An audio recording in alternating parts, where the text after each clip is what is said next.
Thaís, retomando de onde o programa foi interrompido agora no último segmento, você apontava a preocupação de segmentos importantes da economia brasileira. Na verdade, não foi o que você falou, sou eu que estou falando. A preocupação deles é com o quarto mandato Lula, porque não sabem exatamente como que ele vai conseguir governar diante da armadilha fiscal e diante do que se convencionou agora ser a estratégia política, é atacar o setor financeiro, o agro ele já atacava, e agora rompendo pontes com o setor todo de segmentos de indústria e comércio. O Caio ponderou, mas Thaís, com essa, digamos, como é que a gente vai batizar isso? Reaproximação, nunca uma aproximação, digamos, com essa ponte que no momento existe com o governo Trump, em boa parte encabeçada por Geraldo Alckmin e incentivada pelo setor privado brasileiro, essa relação não teria, na verdade, assumido contornos menos desfavoráveis? William, são setores muito específicos da economia, né? E como eu disse aqui, o constrangimento, porque afinal de contas você não vai bater de frente com o governo. Então, assim, o medo é bem esse mesmo. Vai governar como? Qual é a política econômica? Qual vai ser a agenda do governo? Com que congresso ele vai governar? Que qualidade de decisões vão estar sendo tomadas? Porque a gente já está vendo o que está acontecendo. A qualidade das decisões do Congresso Nacional agora, faltando um ano para a eleição, já num ambiente extremamente polarizado. Então, o grau de incerteza aumenta e as pontes que foram, inclusive por necessidade, porque nenhum empresário consegue negociar pelo Brasil, quer dizer, era importante haver essa união diante do tarifaço dos Estados Unidos. Então, é óbvio que há interesses ali empresariais e são legítimos e foram da ordem do dia. Mas a perspectiva para uma relação de reencontro, ainda mais com o Haddad. O Haddad está atacando os setores, não é que ele está criticando, ele está atacando setores da economia, né? E aí, como é que você reconstrói isso? Sobre que base que você reconstrói isso? Se está difícil na política, vai ser difícil também com o setor privado. O Daniel me pediu a palavra. Acho que a gente está convergindo aqui, entendo que a gente está convergindo num diagnóstico de que ajuste em 2027, uma correção bastante robusta do arcabouço fiscal vai ser inevitável. Aliás, a reunião Marco Rubio, Mauro Vieira, só para atualizar um dado, segundo fontes me avisam aqui, quinta-feira às 14 horas em Washington. Mas retomando, esse diagnóstico se conecta muito com um cenário que foi compartilhado por Tarcísio de Freitas com algumas pessoas muito próximas, em que ele dizia o seguinte, que olha para 2027 e enxerga o mesmo cenário de Dilma 2015, com a necessidade de um ajuste brutal. Pode ter um certo exagero nisso, mas o que ele quer dizer com isso, no final das contas, é que ele não se anima mais como ele se animava antes para o desafio de encarar a eleição presidencial. Porque ele vê um Lula muito forte, um governo muito difícil no próximo quadriênio.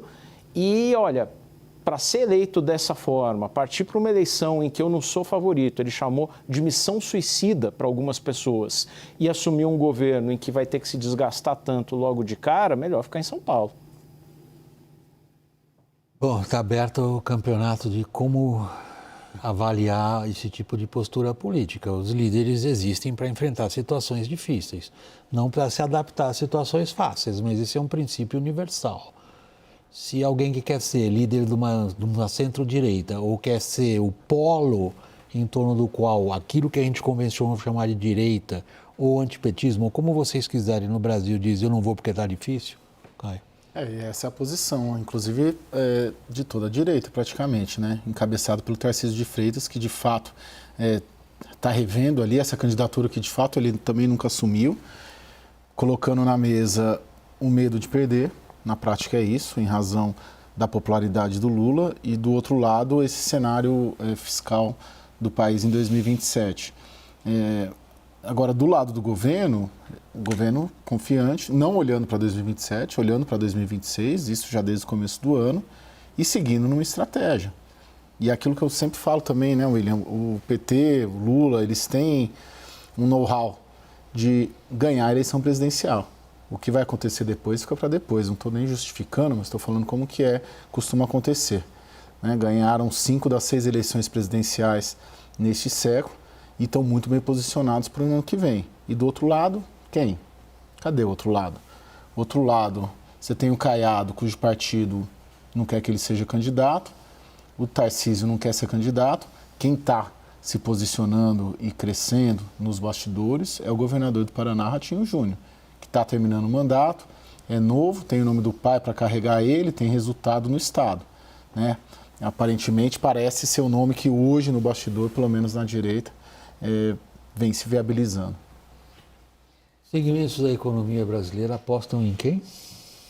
Então, então sem candidato, né, William? Porque olharam muito para Tarcísio, aí veio a bandeira dos Estados Unidos, veio o chapéu do MAGA, veio o apoio explícito à anistia do Bolsonaro, aí recua um pouco do Bolsonaro, começa a olhar para Ratinho Júnior do Paraná, aí também não consegue entender qual é a estratégia que vai dar musculatura e suporte nacional ao governador do Paraná, que assim como Tarcísio, assim, por exemplo, como Ronaldo Caiado, é muito bem avaliado no Estado, tem afiliado político do Gilberto Kassab, que é hoje talvez um dos maiores articuladores políticos do Brasil. Então, há uma sensação de que o Lula deve ganhar por WO, o que para o cenário político brasileiro não indica coisa boa. Eu não vejo que, assim, eu já acreditei muito, assim, nossa, o Lula é amplo favorito. Quando a gente vai no detalhe das pesquisas, tem 2 dados ali que tem chamado a atenção, inclusive dos pesquiseiros, dos marqueteiros, que um dado a maioria acha que o Lula não deveria ser candidato à reeleição e muita gente acha também que ele não merece um novo segundo mandato, um novo quarto, né, mandato, se for considerar assim, um segundo mandato nessa leva de agora. Então, eles veem um espaço grande para uma candidatura alternativa, mas há na política uma crença de que a oposição vai se pulverizar no primeiro turno e se unir no segundo turno.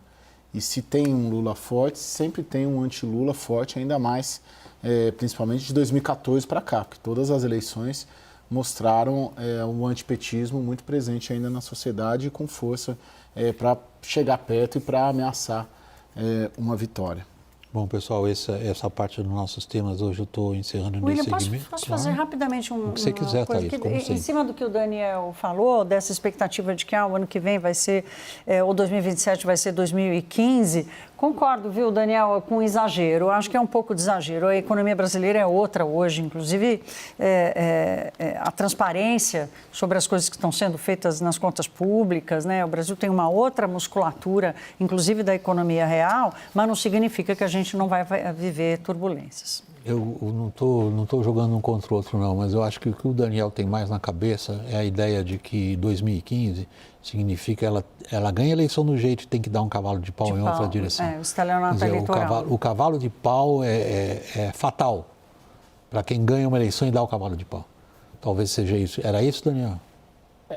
Chamando todos os seus parceiros no futuro de inimigos do povo agora. Então, vai ser exatamente para aqueles que você vai ter que pedir favores, contrariando todo o seu discurso de agora. Daí a minha preocupação anterior no outro bloco.